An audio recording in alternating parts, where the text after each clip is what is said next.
The poets that built this book. You, my figures, my sage. The reason I dropped the soapy plates in the kitchen sink and took to brewing this Wargin, this Waragi. My inspirations, Shue Kurumbarebachi, Lana, Iva, Rupi. Thank you, it is done. The poets that built this book.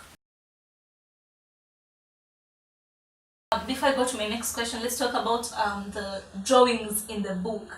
So did you do that yourself? Yeah. What?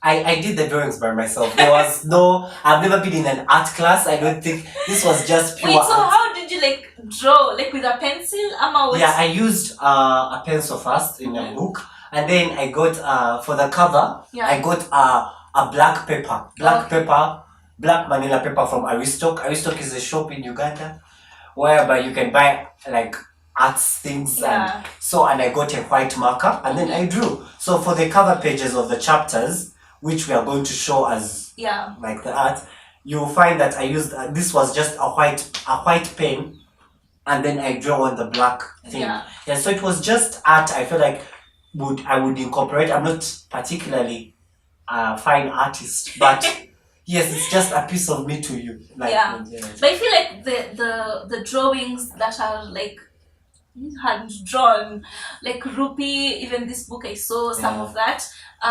They show the rawness of something, because you can see literally this is just someone drawing something for you. Yeah. So they really bring out that aspect of something being raw and unique and relatable also.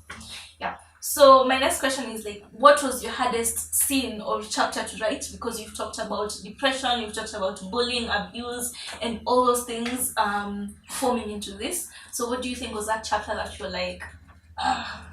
To be honest, I did have a hard chapter to write because I did, as I said, I did think I was writing a book at the beginning, because I didn't think I was going to publish this book for anyone to read. Yeah. So at the end of the day, I wouldn't say I've had a hard chapter to write. It's the current book. I'm writing a play and a book, and I'm finding that hard not hard because I already have the inspiration and I'm speaking the truth. Yeah. But I mean, to now come up with a book that will now be, But now for this, I did find it really, really hard because it was just filling the gaps, the spaces with the truth. So it was just basically the truth.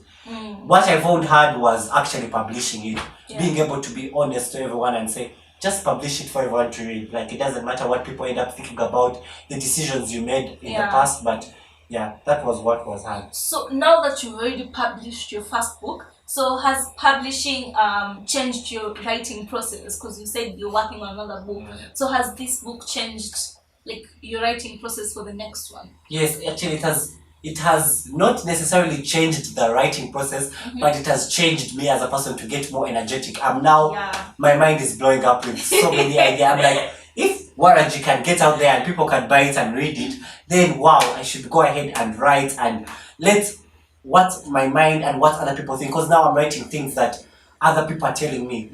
People tell me, Jay, this is happening to me. This is happening like this. This is happening in the office space. This is happening like this. Let's write about that. Let's put that on stage. Let's put that in film. Yeah. And for people to be able to relate and tell the African story and our stories as Africans by ourselves. Yeah. With our mouths, with our hands, with our acting. Yes. I have a lot of actions. I do a lot of but that's how I am. I'm always okay. Okay, so let me go close the window because it's raining, guys. It's raining, but I don't think the rain can compete with my voice. Yes. Okay, so we're back. We'll just try make sure our voices are stronger than the rain outside because we can't control that part. Oh, there's a plane. You can hear it. Yeah. Did you guys also used to do that thing of singing when the plane is passing? I know as Kenyans we have that.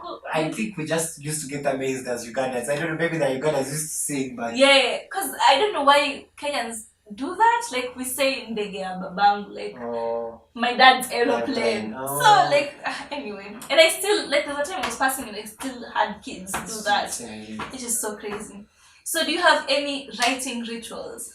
Do you write maybe only in the morning or a specific side of or do you have to have coffee with you, or do you have something that is like now a routine when you're writing?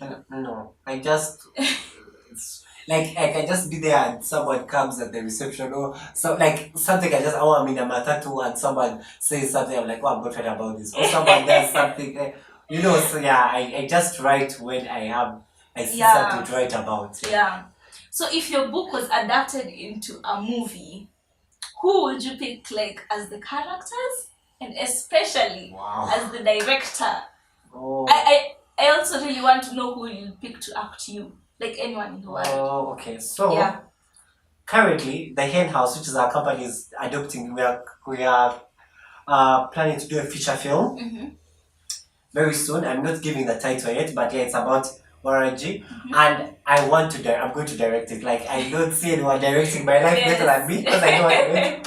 So I would prefer myself to direct it. Yeah. Acting will probably audition. Yeah. But I see one of my friends in high school may act me. Okay. Yeah. So do you picture like specific? You know how in African movies they cast American actors and then they have to start faking accents. I don't like that.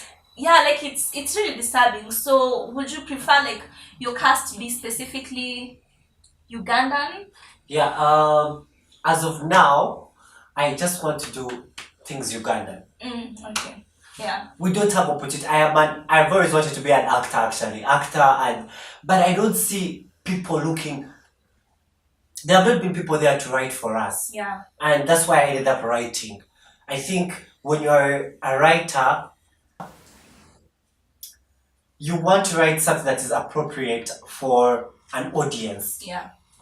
But in my mind, I was like, why not write something appropriate for even the actor? Yeah. Something that's appropriate for everyone. Yes. Because in America, in Hollywood, in Nollywood, in Nigeria, in Bollywood, in India, you have people who are just there, they're actors. And they end up after acting, they end up in writing and what. Yeah. But with Uganda, where we are coming from, people do not write for us. I didn't grow up in a space where anyone believed I could even be on stage. Yeah. My high school, we didn't believe in anything. Act what is that? Go and play rugby. Everything was about sports. And not that I'm bashing sports or anything, but I think we need to start appreciating every form of art, every form of discipline, be it sports, be it dance, be it writing, be it anything. So for me, I actually ended up writing because I was not written for. Yeah. You get? I ended up writing because I was not written for. And that's why when I write, let me now spill the beans. Next year, I'm doing a one-man play. I'll be acting in a play where because I don't have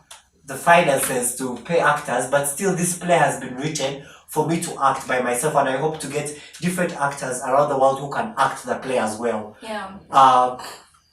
It's a one-man play, and I will be doing it around Nairobi, Uganda, Rwanda, and different places. But I've written it not because... One of the reasons why I've written it is because there has not been many people writing shows that I can act in and feel like, oh, this character is telling my story. Yes. If you have a story that should be told, write it yourself, act it yourself, express it yourself, and let people get to know your story. I am Ugandan, going through some things as a Ugandan, and so I'm going to write my Ugandan story and tell my Ugandan story myself. Yes. No Disney or Chinese or I don't know who is going to tell a Ugandan story better than me. You get? They can tell the story, it's okay, let them tell the story, but they don't know the truth unless they have been where I have been or have been in my shoes. Yeah. Yes. So we'll just, since you've also talked about your company here and there, we'll get to that later, but I just wanted to know, like, since you've mentioned finances at some point, like, how much, like, okay, not really how much, but what did it take for you as a young person who just graduated the other day? So like what finances like went into making the book? Was it like, because sometimes you want to start but everyone is like, I don't have the money for this, like even YouTube, like I've used that excuse a lot. I don't have the money for this, I don't have the money for this. But so like, how did you figure that out? Did you enter into saving? Did you take out a loan at some point, or like what exactly went into it? Did your parents chip in, or how did it work? So like even in the places, because you went to Uganda, then you were in Kenya, was there at Coldstone. So even like traveling, and so the finances that also went into that. In the places, were they just like, oh yeah, come do your book launch, or did you have to pay for the vendors, or what happened? So just take us to that journey with your money, and how it's also taught you to like value your money now that you're actually earning it. Yeah, I've learned that money is one thing that lets people down, but also makes things happen. Yes. Lets people down in terms of the beginnings. Yeah. No one ever starts with money. We started at zero. I just met the right person. Let me first of all tell you that I met the right person at the beginning of this year. We were at an internship in the Ministry of Foreign Affairs. Sat down and like our ideas merged. Like I was writing a movie script when we met. We were writing a movie. I had an idea for a movie. She had just done journalism. Oh, things started happening. Oh, I have this idea. Let's make this movie. So what happens is we made character Bibles. We made charts. We were like, okay, we don't have money for the film now, but what do we have? I have poetry. Okay, let's look through the poetry. I don't think I'm going to publish this. I don't want to publish this. This is too private. Jade, please publish this. It started there. We went to our parents. We're like, oh, hi. We need money for this. We need money. We need transport. We need this. So no one has, particularly, I don't have an official sponsor of Waragi. There's no official sponsor for Waragi. It's just humans that have been around me and said, Jed, let's support you here. Let me give you 50,000 Uganda shillings. Oh, that's very little money for Kenya. Yeah. 50,000 Uganda shillings. Oh, let me give you 1,000 Kenya shillings. Oh, let me give you this Cold Stone. I did it for free. I did pay for the venue. And they were like, no, you're a young person. Please go ahead and do the show. Let's listen about these young people. So it's sometimes just meeting the right people. Yes.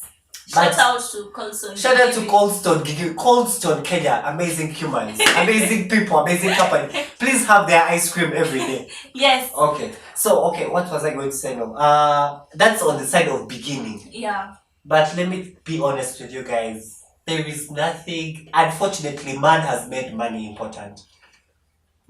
For any project to move forward, you need money. Yes. It's the truth. You need to make a proper plan, make a proper proposal, and seek sponsors if you do not have money. Yeah. And that's what I need to do now, because I've realized I have so many projects happening right now. Yeah. And if you're watching this is gold, you guys. This is gold. I have so many projects. So look out for me. We are going to make magic in Africa. We are going to make magic through art. So next year I need to move a lot. Right now I'm on my own. I have a budget, but I will have to get people who can. If I get the finances, we are taking this baby so far. We are taking the play. I'm not giving you the title of the play yet, but it's an adaptation of also Waragi going on stage. And it's beautiful. I've seen the script, I've written the script. So it is beautiful. So you need money. About the money question, you need money to move any project. You need money, and it's the only. I don't want to sugarcoat things like, oh, go ahead and start. Yes, start, but start with something that's already good. Because sometimes when you have money and you do not have a good product, you're not going to make money out of it. Yes. So everything is important. The money is important. The project is important, because to move the project, how are you going to pay your actors? If you need to pay, you need to appreciate art. It's not something that's just that. You need to pay your photographer. You need to pay your transport. You need to pay your logistics. You need to pay everything. And even networking, because for you to know someone who does photography, for you to know someone who does editing, for you to know someone to go for lunch to meet that person, you need money. Yes. So it's money. Yeah, is important. Definitely important. So going back to the book, what's the best compliment that you received so far, and the toughest criticism that you've also received so far? So far. Yes. It's funny, I've been expecting so much criticism. I haven't gotten any yet, particularly. But the best compliment so far has been, it was at the Ugandan Law Trust about told me, I can't believe. The person was like, I can't believe you've handed us something that's so. He said it in a way that this is the most personal book he's gotten from Uganda, particularly how it has been brewed and organized. Like, it's not like, okay, let's have a graphical design. Everything is like drawn and written, except for the, of course, typewriting. We had to print it. But everything is so raw. Like, the art is so raw. And for him, he felt like that was the honesty. He loved the honesty in the book and how it was all intertwined into an actual book to be published for the audience. So So far, that has been my best compliment, and how true I have the book is to him, and how true the book is to him. But also the other best one, there are two best ones. Was someone has not read the book but had been seeing the promotional material on Instagram about the book Waragi, and this person was so depressed and called me and like, Jade, I even wanted to take my life, but I've been seeing everything that you've been doing, and so I just wanted to talk to you. This person has become my friend just because of the campaign around Waragi, and he's someone I want to meet when I go back home to Uganda. Just talk about depression. So I feel like that was also another compliment for Waragi. Compliments go on with the work it's doing out there for people who are depressed. So I'm so happy for a person who has not even read the book, having to have had such an impact already on him. So and I feel like that's like depression is one of the topics that should really be talked about, especially in high schools, because I feel like high school was a really hard time for everyone. Okay, if you had a really good high school, just tell us in the comment section. It's okay. There are people who have had good high schools. I mean, like, sometimes I talk to people who had good high schools and I'm like, oh, that's really true. And I'm like, well, mate, it's not like that. People are like, oh, yeah, we had fun, man. We used to go for one. I was like, oh, yeah, okay. All right. That's nice. That's like, I'm just listening because I'm not like, not everything was bad, but 90% for me was bad. And going back to the moments in high school and different parts of your life, because I know that Waragi is a collection of all of that. If you could go back to any moment in your book, or any scene or any place in your book, which one would it be and what would you do differently? Oh, which one would it be? Yeah, what moment exactly would it be?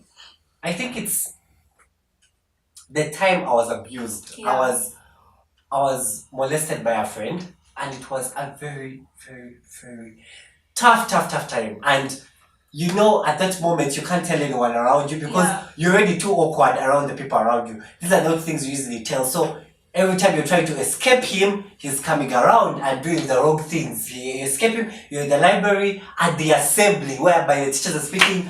You are in the wrong space. You're in a wrong space, you're in a wrong time, things around you are not right. So I think that is the time I wish I was so...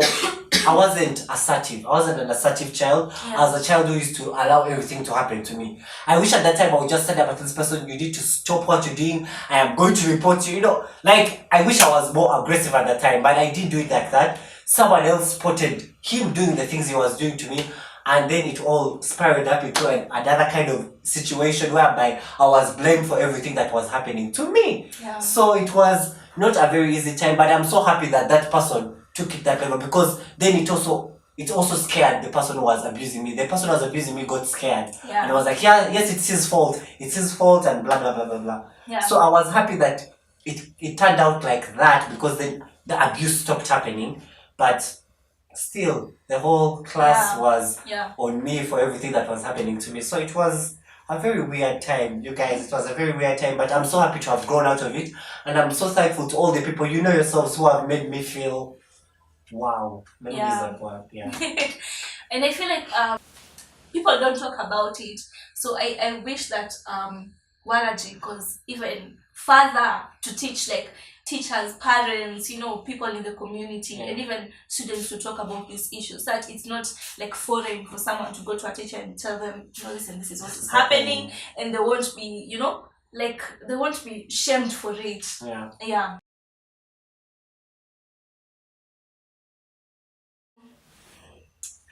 So we're back. We're going to play a little game.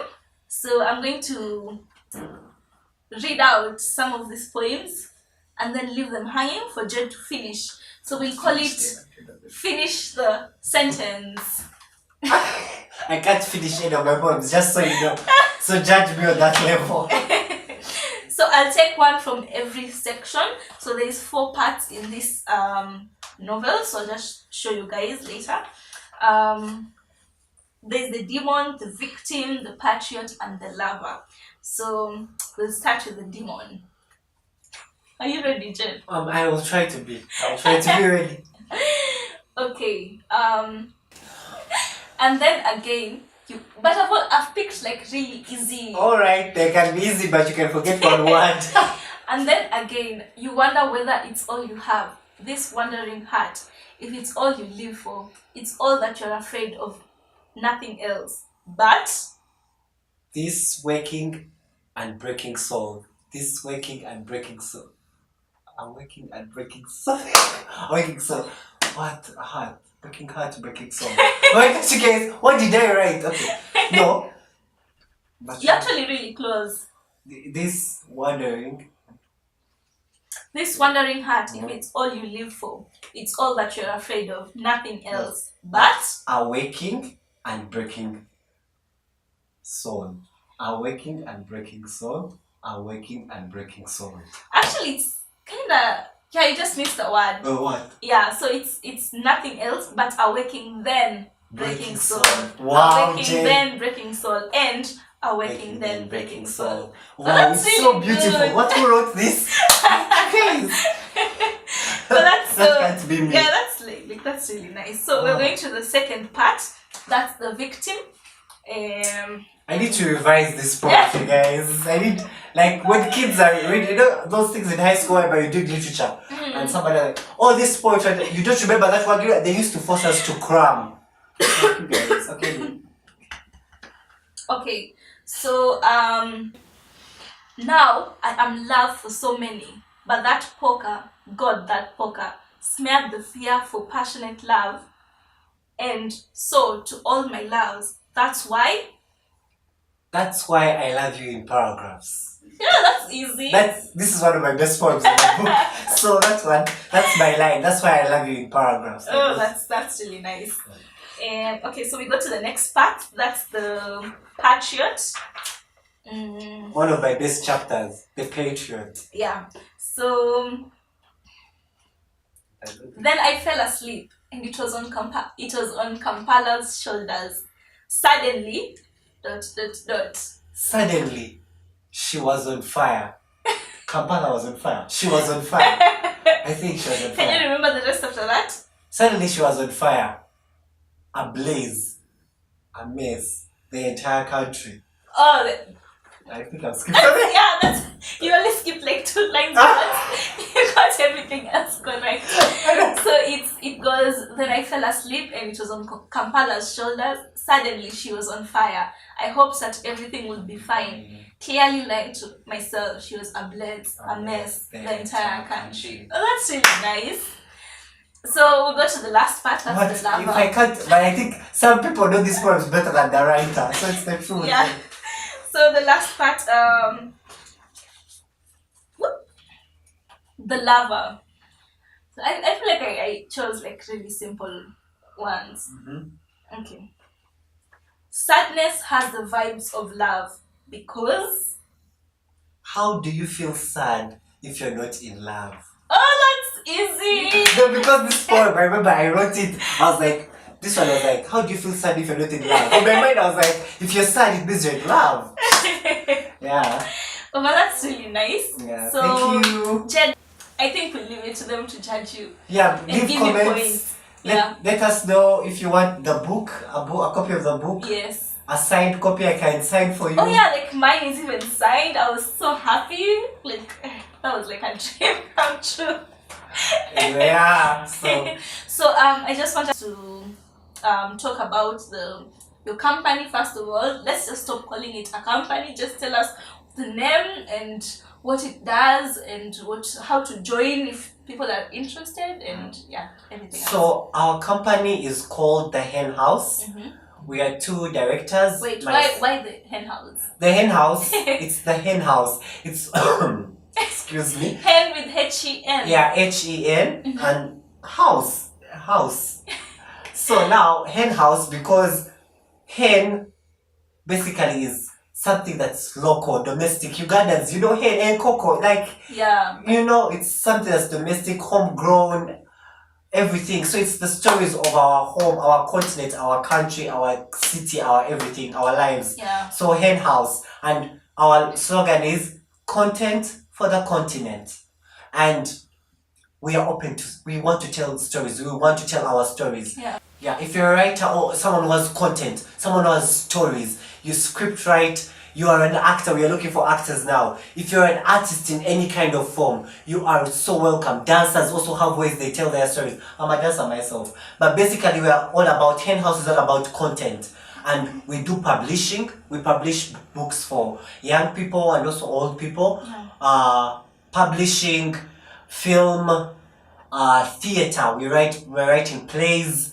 So it's content for the continent, and we are there for everyone who has different stories to be told. We are just all about storytelling and expression. So for everyone, it's more than Ugandans, or just specifically East Africans? It's Africans in general. It's though we began this year. We are such a small company. We just began right now. But if this video can make it out there, just know Nigerian, Algerian, South African, Botswani, whatever, Botswan, anyone, like Kenyan, anyone. Now Kenyans are even.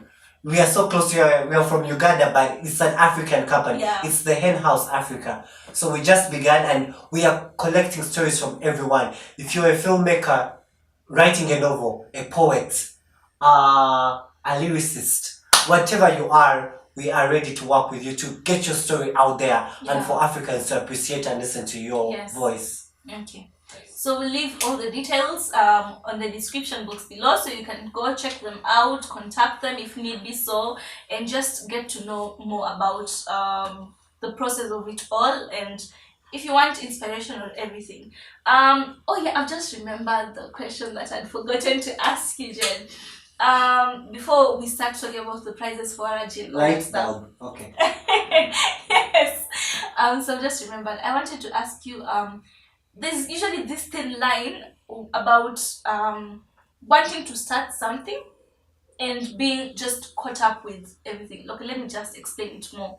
Let's say like you've published a book. Now I go like, I think I also want to write a book. And then at the same time I'm giving myself excuses. So at what point is it an excuse saying I'm not ready? And at what point is it really true that you are not ready? Because sometimes we jump into things prematurely, so there's really a thin line about using it as an excuse and actually doing it prematurely. So how can people like really know when they're ready? You're ready. Like, I don't think there's a time you will ever be ready. There is no time that you will ever be ready to do anything. You just have to do it. Because if you ever wait, personally right now I'm literally the same as Jade last year. Just that this year I was in particular positions to like, so you're never ready. I was never ready. 1 week to launching the book, I was like, no, I can't release this book. I just had somebody, Jane, you've reached this far, go ahead, release the book. Make people, you are never ready. I don't feel like I don't even have a script yet, but I'm starting practice for my play next week. I have characters. I know what, I've already played the play in my mind. I've already seen it on stage. I've already seen myself running on stage. I've already seen the drama I'm going to unveil on stage. But I don't have a script. So technically I'm not ready. But I am ready. Deep inside me I'm like, I'm staging this next year. I'm staging this in Kigali. I'm staging this in Dar es Salaam. I'm going to stage. In my mind you go for it. Just do it. Because there is no day that you'll ever be ready. And especially, and this goes on particularly to writers, because we're particularly talking about a book. Just write. Today, after watching this video, just go get your journal right. What happened to you today? What did the Matatu guy tell you today? What did the Boda Boda guy tell you today? Where were you? Were you at a mortuary? Did the cab guy stop you? What were they talking about? This guy's seatbelts. There's this seatbelt thing going around in Kenya. What does it show? Are people putting on, and the seatbelts working? Write a story about that. Can be a full short film. Just about a seatbelt. That you do not need to be ready. Like, there's nothing about being ready. Just do. Because no one is ever ready. There's no one who's ever been ready to do anything. Just do it. So cancel the word ready from your system. Just go. It's not on your marks, get set. There's nothing you're getting set. You're on your mark, sing. There's nothing you're on your mark. You're just going. Let's just go, guys. Let's go and see where we get. So go. Okay, for those who are interested in purchasing Waragi, tell us, how can we get it? Where can we get it from? How much? And So currently Waragi is not yet in bookstores, but I am selling it here in Kenya. I'm selling it here personally here in Kenya. You can contact me and I will deliver it wherever you are. It's going for 800 Kenya shillings. Yes, 800 Kenya shillings, and you can get your copy wherever you are in Nairobi. And in Kampala, you can contact Joanita. Her contact will appear on the screen. Yeah. Yes, Joanita, the hen house. So I'm here, hen house Kenya, hen house Kampala. You can get the books from us delivered to you either by any other courier where we can get it to you. We shall get it to you. Yeah. Internationally, we are going to be sending batches as a whole. Okay. So this December we shall send some to Rwanda. We are going to send some. We got orders from Australia, US, Australia, and South Africa. Okay. So those books will be sent together in later on in December. Yeah. And please just make your orders, because the more orders you make, the easier it is for us to send. Like for Rwanda particularly, we have so many orders, so it's easy for us to send a batch So we hope to get requests from you. The book is interesting. Yes. For only 800 shillings. I mean, I feel like that's a really fair price. 800. Oh, we are still printing books right now. So we are printing more books right now. So you will get. Yeah. So just be sure to get one, and we'll leave all the contacts for you. And in case of anything, you can just contact me also. I'll leave my details and then link you up to Jed. And also just feel free to pass up words of encouragement, just inspiration, anything that's touched you in the book or in this conversation. Just feel free to let us know. Anything we missed or any question that you also have later on. Any criticisms? We also take criticisms in. Just phrase them well. don't just come at us with knives. Come. We take constructive criticisms, and just let this be a space where you guys can feel comfortable to also reach out to us, because we want to spread this message also out to you guys. So can people come up to volunteer for the hen house or any other thing that you're planning? Yes, you can. Right now, as the hen house, we are working on a series, which we are hopefully a web series that is starting in Jan about business. I'm not spilling so many beans yet, but yes, you will get to know about the web series starting Jan. We'll be releasing an episode every month for 10 months. So each season will have 10 episodes. Till October. January to October. I really can't wait, honestly. So this is really nice and a really nice experience. So see you guys later. See you guys. Oh, you guys, I've always wondered, should we do the peace sign like this, or I really think that peace should be like this, because this means we are together. This is so apart, right? Okay, it's peace. We are together. Peace. Bye-bye. Oh, you just did this. Yeah,